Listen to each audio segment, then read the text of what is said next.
ಯೋಗಿ ರಾಮ್ ಸುರತ್ ಕುಮಾರ್ ಜಯ ಗುರುರಾಯ್. இந்த யோகி ராம் சுரத்குமார் நாம பிரச்சார குடில் ஏன் நாம இதை ஒரு ஆன்மீக அறிவியல் அறிவு மையம் அப்படி சொல்கிறோன்னா, இதுவரைக்கும் நீங்கள் பழக்கப்பட்டிருக்கிற எந்த விதமான வழிபாட்டு முறைகளும் இங்கே நம்ம சொல்லித்தரதில் பெரிய வில்லிங் இல்லை, பெரிய ஆர்வம் இல்லை நமக்கு. நீங்கள் ஆன்மீகத்தை அறிவியலோடு அணுகணும், சிறிதேனும் வாழ்க்கையில் ஞானத்தை அடையணும் அப்படிங்கிறதான் நம்முடைய ஆசை. அதை தான் சொல்லி கொடுத்துட்ருக்கோம். அப்போ வாட் இஸ் கால் ஞானம்? ஞானம்னா என்ன? எல்லாம் ஞானம் பெறுறது ஞானம் அடைகிறதுன்னு சொல்கிறோமே, வாட் இஸ் கால் ஞானம்? என்ன?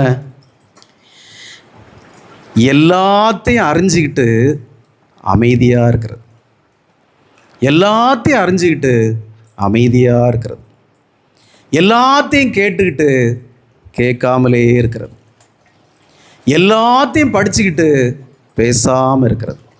இந்த மௌனவிரதம்னு சிலவங்க சொல்கிறாங்க இல்லையா? மௌனவிரதங்கிறது என்ன? வெறும் வாயை மூடிட்டு இருக்கிறதா? அப்படி பண்ணுறதா? மௌனவிரதம்ங்கிறது மனம் மௌனமாக இருக்கிறது, மனசு மௌனமாக இருக்கணும். வாய் பேசாமல் இருந்து ஒரு பிரயோஜனம் கிடையாது, மனம் மௌனமாக இருக்கணும். ஞானம் என்பது எனக்கு ஒன்றும் தெரியாதுன்னு அக்செப்ட் பண்ணிக்கிறதா முதல்ல ஞானம். எனக்கு எல்லாம் தெரியும் ஆனால் எனக்கு தெரியாது என்கிறது தான் ஞானம். ஞானத்தின் அடுத்த கட்டம் என்ன? எப்போதும் இன்பமாக இருக்கிறது. இன்பத்துக்கு 2 டெஃபினிஷன் இருக்குது.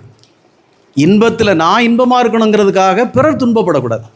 இப்போ எனக்கு நல்ல பாட்டு கேட்டால் பிடிக்கும், அதுக்காக குத்து பாட்டை டும்முன்னு வச்சு பக்கத்து வீட்டுக்காரனை உறங்க விடாமல் செய்யக்கூடாது. நான் சந்தோஷமாக இருக்கணும்னா அதுக்காக பிறரை துன்பப்படுத்தாமல் இருக்கிற சந்தோஷம், மகிழ்ச்சி, இன்பம். இன்னொன்று என்ன? எப்படி நம்ம எப்போது மகிழ்ச்சியாக இருக்கிறதோட ஞானம் என்ன தத்துவம்? எப்போது மகிழ்ச்சியாக இருக்கிறதுங்கிறது எப்படி? இங்கே நடக்கிறதுக்கும் எனக்கும் சம்பந்தமே இல்லை, எல்லாமே அவன் நடத்துகிறான், என் கையில் இங்கே எதுவுமே இல்லை என்கிற நிலை உங்களுக்கு வந்தாதான் மகிழ்ச்சியை ஒழிய, சந்தோஷமே ஒழிய வேறு எந்த நிலையிலும் உங்களுக்கு சந்தோஷம் வராது, மகிழ்ச்சி வராது. இங்கே நடக்கிறதுக்கு எனக்கு எந்த சம்பந்தமும் இல்லை. எனக்கு நடக்கிறது எல்லாம் நன்மைக்கு தான் நடக்குது. அது துன்பமே ஆனாலும் என்னுடைய இறைவன் எனக்கு நல்லதுக்கு தான் செய்கிறான் என்கிற நிலை உங்களுக்கு எப்போ வருதோ அதுதான் உண்மையான சந்தோஷம், அதுதான் உண்மையான ஞானம். இப்போது என்ன நடந்தாலும் அதுக்கு என்ன, இப்போ என்ன நடந்தால் நடந்துட்டு போட்டு அவ்வளோதான் என்கிற நிலை வரணும். இந்த பேசாமல் எல்லாத்தையும் அறிஞ்சிக்கிட்டு அறியாத போல் இருக்கிறதுன்னு நான் சொன்னனே, எல்லாத்தையும் தெரிஞ்சுக்கிட்டு தெரியாதது போல் இருக்கிறதுன்னு சொன்னனே, எல்லாத்தையும் கேட்டுட்டு கேட்காதது போல் இருக்கிறதுன்னு சொன்னனே, எல்லாத்தையும் பார்த்துக்கிட்டு பேசாமல் இருக்கிறதுன்னு சொன்னனே. அதுக்கு ஒரு உதாரணம் தெரியுமா உங்களுக்கு? புத்தருக்கு எல்லா ஞானமும் இருந்தது ஆனால் அவர் பேசவே இல்லை அதிகமாக. காஞ்சி மகா பெரியவருக்கு எல்லா ஞானமும் இருந்தது, அவர் பேசவே இல்லை. பகவான் ரமண மகரிஷிக்கு எல்லா ஞானமும் இருந்தது, எல்லாம் தெரியும், அவர் பேசவே இல்லை. பகவான் யோகி ராம் சுரத்குமாருக்கு எல்லா ஞானமும் இருந்தது, அவர் அதிகமாக பேசவே இல்லை, புத்தகம் கூட எழுதலை. பகவான் அரவிந்தருக்கு எல்லா ஞானமும் இருந்தது, அவர் 34 வருஷம் வாயே திறக்கலை. இப்போ கூட அது கேரளாவில் ஒரு மௌன சித்தர் இருக்கார், அவருக்கு எல்லாருக்கும் தெரியும், நாங்களாம் நிறைய பேர் பார்த்தோம். அவர் வாயே திறக்க மாட்டார், பேசவே மாட்டார். இவங்கெல்லாம் பேசாமல் இருக்கிறதுனால இவங்க என்ன அறிவில்லாதவங்கன்னு அர்த்தமா?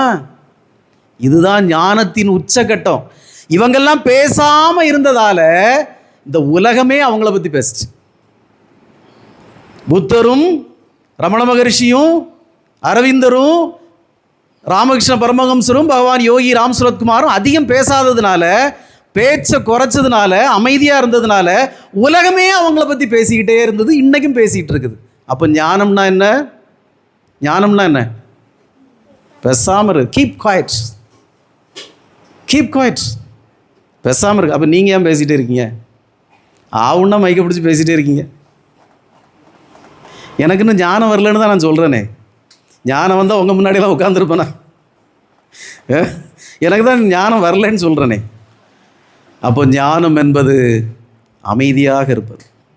அமைதியாக இருக்கிறேன்னா நீங்கள் புரிஞ்சுக்கணும், அதுக்காக பேசாமல் வாய மூடிட்டு இருக்கிறதில்ல. நான் வாய மூடிட்டு இருந்தேன்னா நீங்கள் ஒரு தடவை வரமாட்டீங்க. அப்புறம் நாளைக்கு எல்லோரும் என்கிட்ட சொல்ல, நீங்கள் ஓவராக இன்ட்ராக்ட் பண்ணுறீங்க சாமி, அதான் இங்கே பிரச்சனையே. நிறைய பேருக்கு உங்கள் மேலே ஏன் தெரியுமா கோவம் வருது? எல்லாத்தையுமே நல்லா பேசுகிறீங்க, அதான் தப்பு. பூஜையை முடிச்சோமா உங்கள் பாட்டுக்கு வீட்டுக்கு போய் இருந்துக்கணும். ஒருத்தர் வரமாட்டாங்க, பினுவே வரமாட்டா. என்னங்க அவர் பாட்டுக்கு வீட்டுக்கு போய் இருந்துக்கிட்டாரு, அப்புறம் நம்ம இதுக்கு இங்கே வரோம் அப்படின்னு நினச்சிடுவாங்க. நான் உங்கள் எல்லார்கிட்டையும் கொஞ்சம் இன்ட்ராக்ட் பண்ணுறதுனால தான், ஓ செல்லப்பனும் கொஞ்சம் பேசுவானா, அப்போ கொஞ்சம் போகலாம் அப்படின்னு ஒரு எண்ணம் வருது உங்களுக்கு. அப்போது இந்த அமைதி இல்லை, இதை நான் சொல்லலை அமைதின்னு. அமைதி என்பது எனக்கு எல்லாம் தெரியும்னு அலட்டிகிட்டு இருக்கக்கூடாது. அதான் எனக்கு தெரியுமே, அதான் எனக்கு தெரியும். தங்கவேலுக்கு பொண்டாட்டி ஒரு படத்தில் சொல்லுவாள், இந்த பூரிக்கு மாவு அதுதான் எனக்கு தெரியுமே, முதல்ல மாவு எடுக்கணும் அதான் எனக்கு தெரியுமே, அப்புறம் அதான் எனக்கு தெரியாது, அப்புறம் கொஞ்சம் உப்பு போட்டு தண்ணி அதான் எனக்கு தெரியுமே, அப்புறம் அடுத்து சொல்லு அதுதான் எனக்கு தெரியாது அப்படின்பா. அந்த மாதிரி ஞானத்தை நான் சொல்லலை. ஞானம் என்பது எல்லாம் எனக்கு தெரியும், ஆனால் எனக்கு தெரியாது, அவ்வளோதான் என்கிற நிலையில் இருப்பது, எப்போதும் மகிழ்ச்சியாக இருப்பது, எப்போதும் சந்தோஷமாக இருக்கிறது, எப்போதும் கடவுள் நடத்துகிறார், ஆண்டவன் நடத்துகிறார். எனக்கு ஒரு நோய் வருதா அவர் நடத்துகிறார், எனக்கு ஒரு கஷ்டம் வருதா அவர் நடத்துகிறார். எல்லாத்தையும் அவருடைய திருவடிகளில் அர்ப்பணிக்கிறது தான் ஞானத்தின் உச்சக்கட்டம். அதை தான் இந்த மகான்கள்லாம் நமக்கு போதிக்கிறாங்க. யோகி ராம் சுரத்குமார், ஜெயகுரு ராயா.